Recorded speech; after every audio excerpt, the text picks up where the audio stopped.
Fatherhood, A History of Love and Power by Augustine Sedgewick. Read by Feodor Chin.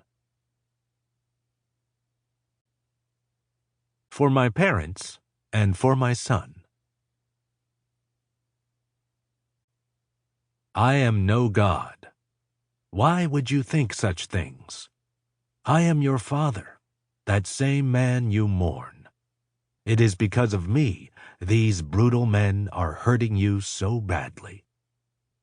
Homer, The Odyssey. Translated by Emily Wilson. Introduction.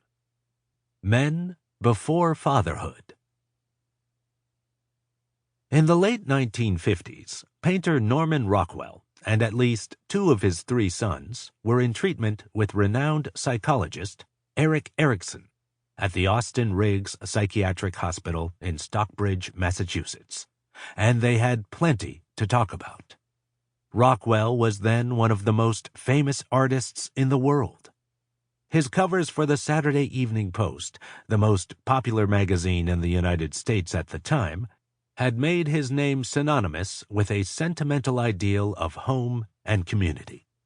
Erikson, meanwhile, was well on his way to becoming an intellectual hero, as the New York Times described him in 1975, who reasonably hoped to win a Nobel Prize.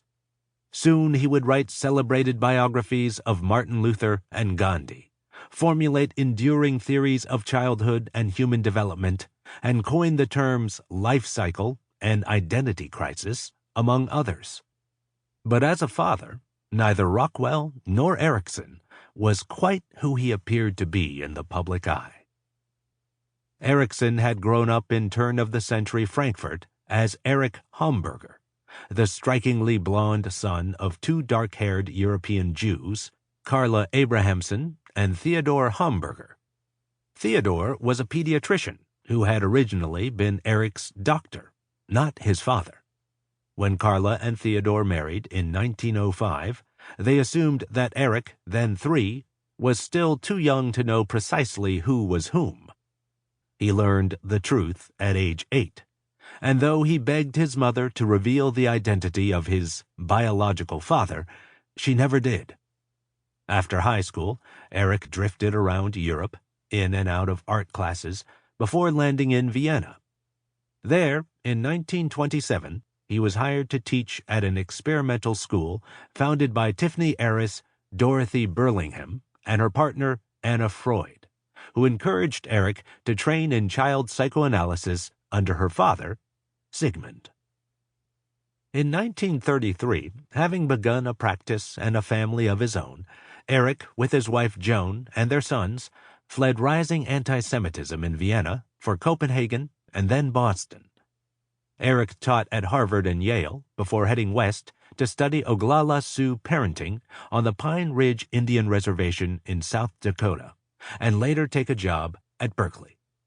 Working among the Sioux, Erich was especially struck by the fluid concepts of self and group that united their community across generations, and he began to question Freud's emphasis on Oedipal conflict. On September 26, 1939, Erich became a U.S. citizen. Freud had died just 3 days before, and turned his naturalization into a name-giving ceremony for himself. Erich, Erich's son. He named himself his own father, though he often said that his eldest son had come up with the name, which the rest of the family also, of course, adopted. In 1942, Erikson published an article arguing that Adolf Hitler had tapped into a strain of adolescent rage latent in German culture.